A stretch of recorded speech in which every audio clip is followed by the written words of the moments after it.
Let us discuss how to solve quadratic equations by extracting square roots. Example number 1, x squared is equal to 49. If this is your equation,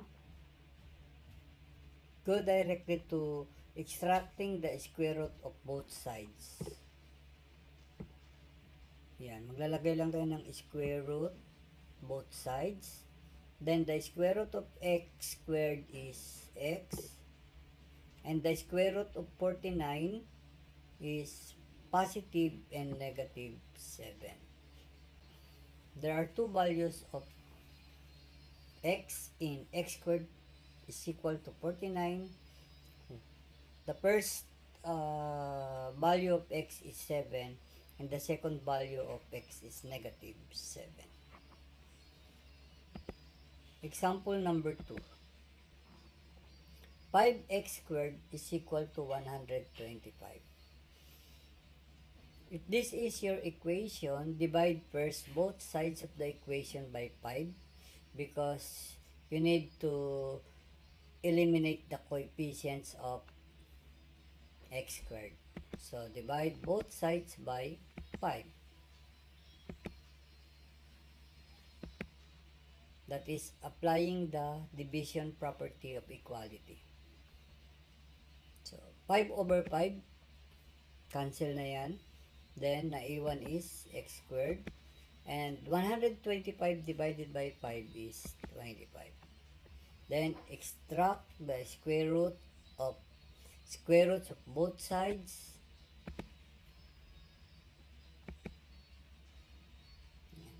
Square root of x squared is x, and the square root of 25 is positive and negative 5.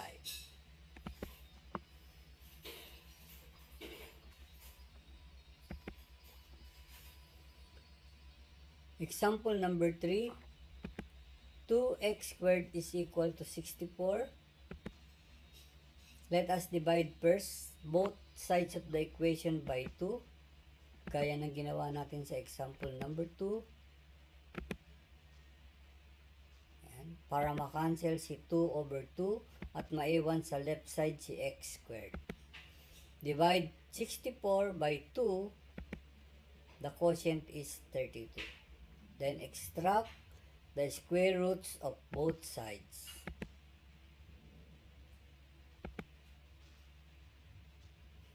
The square root of x squared is x.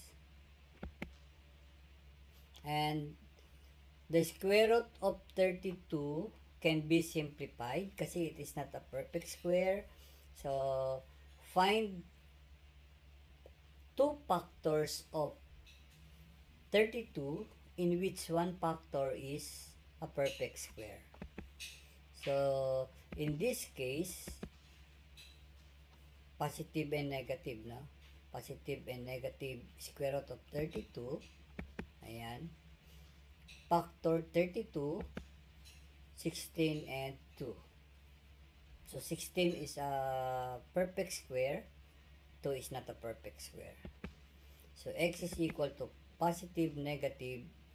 The square root of 16 is 4. So, ilalabas natin siya sa radical sign. 4. Then, may e1c square root of 2. So, the values of x are 4 square root of 2 and negative 4 square root of 2. Example number 4.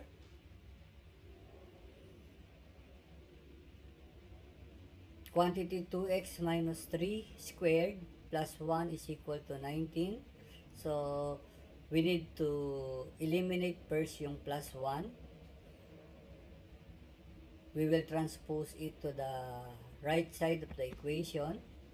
So, magiging 19 minus 1. Kasi, mag-change to opposite pag nag-transpose. Then, simplify. 19 minus 1 is 18. Extract the square root of both sides.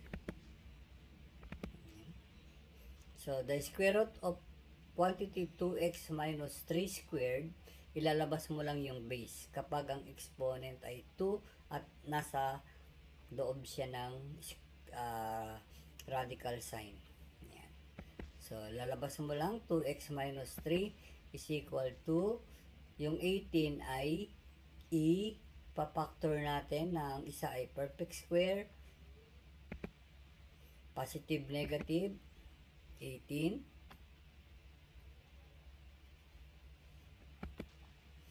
Yan. Nire-write ko lang. I-transpose natin si negative 3 magiging positive 3 plus negative 9 times 2. Pinactor na natin yung 18. 9 times 2. 9 is a perfect square. Then, 2x equals 3 plus negative, ilalabas natin yung perfect square na 9, magiging 3, may iwan si square root of 2. Then, divide natin by 2 para x lang. Kasi, hinahanap natin yung value ng x. So, cancel na yan si 2. X is equal to, yan na yung sagot. Box na lang. So, there are two values of x. The first one is 3 plus 3 square root of 2 over 2. And the second value is 3 minus 3 square root of 2 all over 2.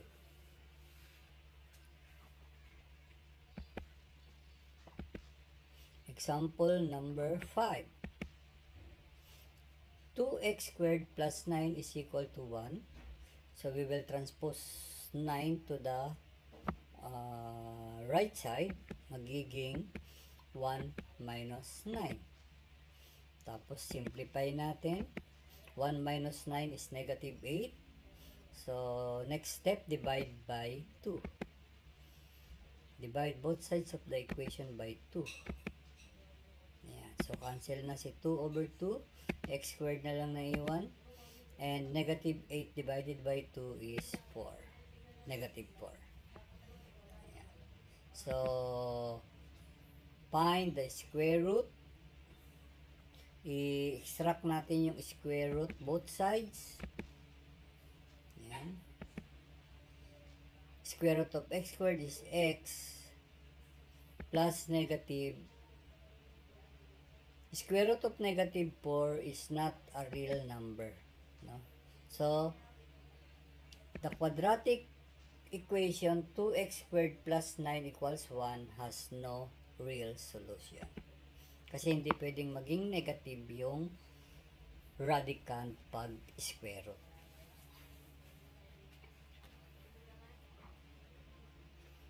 Example number 6.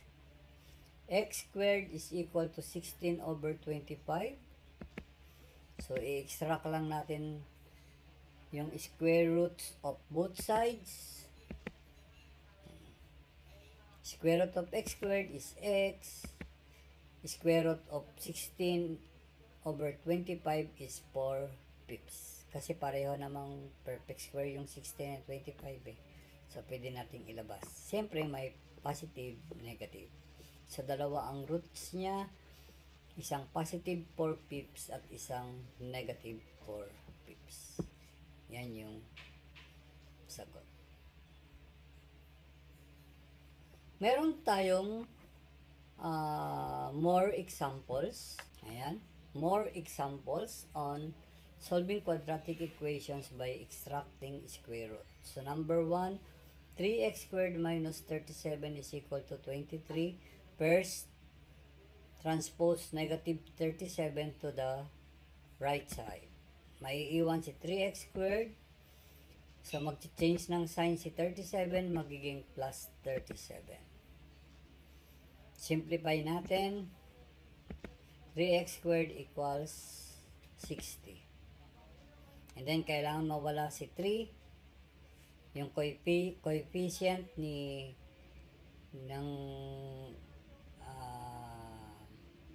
ang tawag dito ng quadratic term. So, 3 yung coefficient ng quadratic term. Divide natin by 3. Sa kabila din, para walang inggitan, walang selosan, divided by 310. So, makakancel na si 3 over 3. X squared na lang is equal to 60 divided by 3 is 20. Tapos, find the square root, both sides. Then, siyempre, pag nag-square root, merong plus negative. Kasi dalawa ang roots. So, square root ng x squared is x. Tapos, ipapactor natin yung 20. Factor ng 20 is dalawa. Pwedeng 10 times 2 or 4 times 5. Yung 10 times 2, walang perfect square.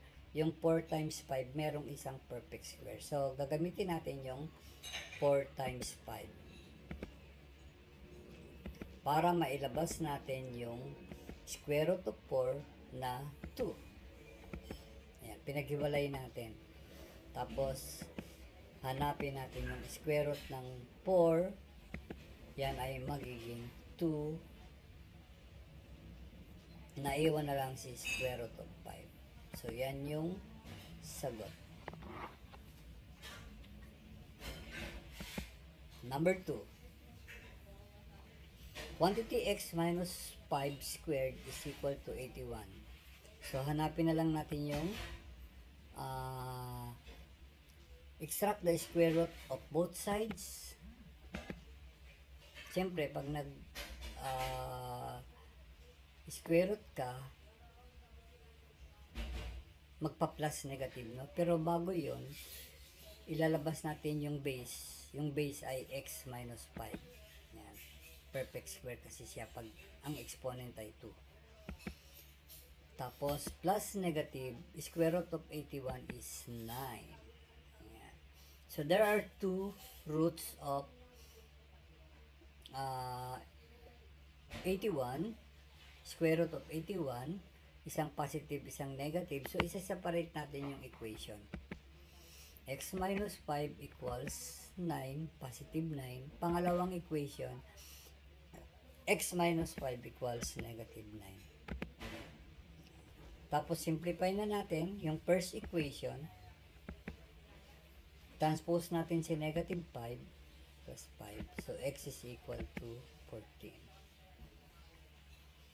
Box your final answer. Yan yung first root. X is equal to 14. To find the second root, i-transpose natin si negative 5 sa right side, magiging positive 5. Then simplify, negative 5 plus negative 9 plus 5 is negative 4. Pwedeng magkumanta ng integer song, different sign, subtract, copy the sign of the bigger number. So, negative 4.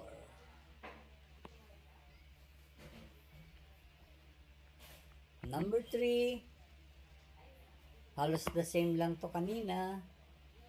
Kaya lang yung number 2, x lang yung nasa loob ng parenthesis. Ito 4x.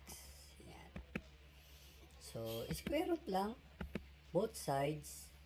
Tapos, ilabas natin si 4x plus 2. So, square root ng 100 is 10. So, plus negative yon. Positive, negative. Tapos, transpose natin si, i-form muna natin yung dalawang equation.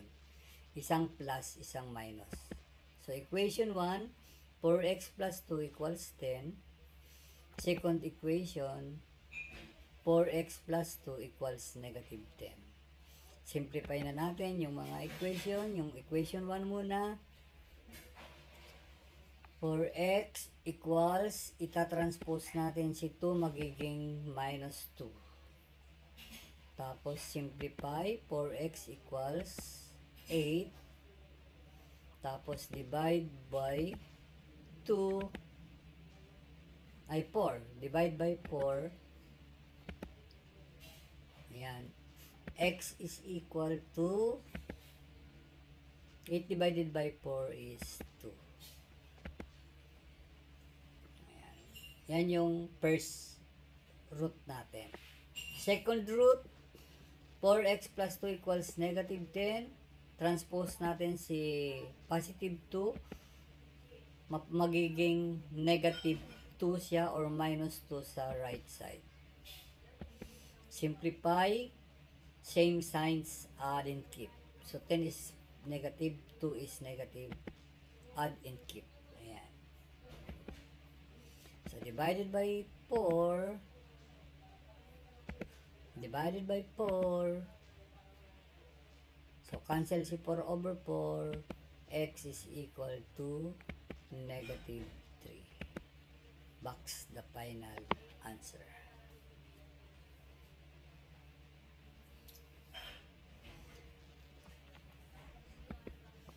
Number 4. 3 times the quantity x plus 1 squared equals 36. So in this case, tanggalin muna natin si 3. Hindi pwedeng magbura. Apply ng distributive properties of equality. So mag-divide tayo both sides ng 3. 3 sa left side, 3 sa right side. Para makancel si 3 over 3, ang naiwan ay si quantity x plus 1 squared. And 36 divided by 3 is 12. After nyan, extract the square root of both sides.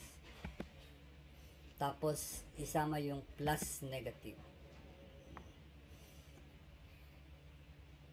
So, x plus 1 na lang ang nasa left side. Sa right side ay plus negative. I-factor natin ang 12. 4 times 3. Square root of 4 times 3. Hindi pwede 6 times 2 kasi walang masisimplify. Pag 4 times 3, masisimplify yung 4 kasi perfect square. So, magiging x plus 1 is equal to positive, negative. Square root of 4 is 2. Tapos, si 3, hindi siya perfect square. Nasa loob pa rin siya ng radical sign. Tapos, i-transpose na lang natin si 1.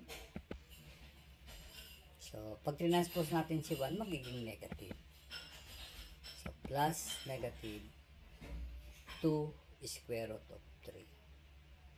So, dalawa pa rin ang root niya na. Yung una, x is equal to negative 1 plus 2 square root of 3. Yung pangalawa, x is equal to negative 1 minus 2 square root of 3. So, yan yung sagot natin.